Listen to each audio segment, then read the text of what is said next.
ส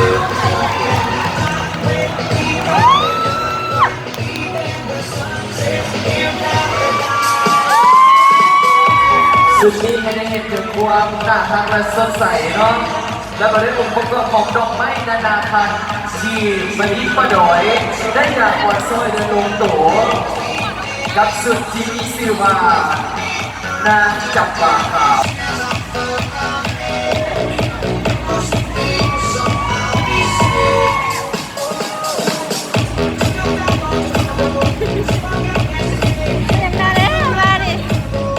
อีกเป็นหนึ่งที่มันก็มั่นใจ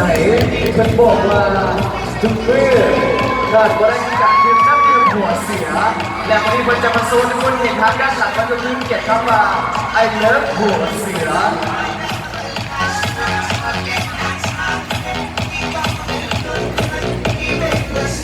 ความสามารถเกิดห้อย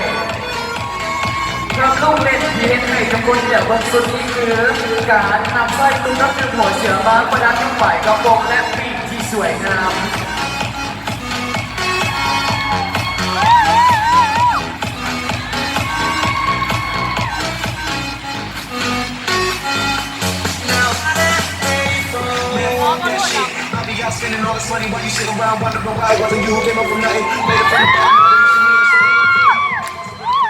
และนี่ก็คืออีกหนึ่งสิ่งที่จะมาปิดท้ายสำหรับการแสดง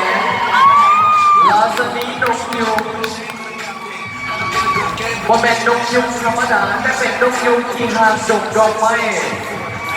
นำไส้กินอายของตุ้งกับเรื่องหัวเสียเพิ่มความสดชื่นและความหอมให้ทุกคนได้ลองสัมผัส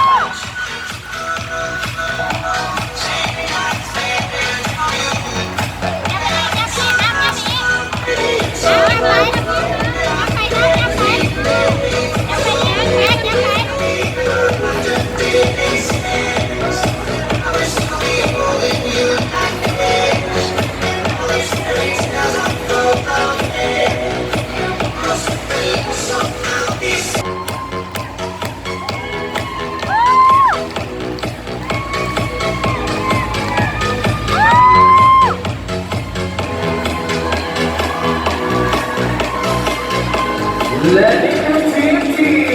11โอเบียนามาไซโซโพ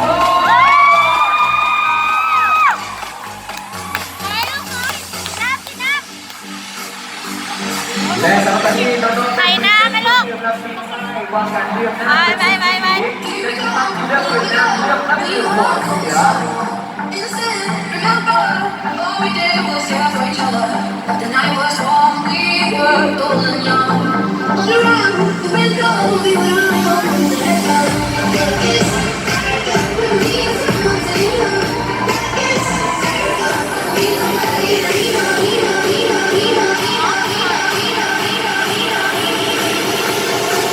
Don't do that.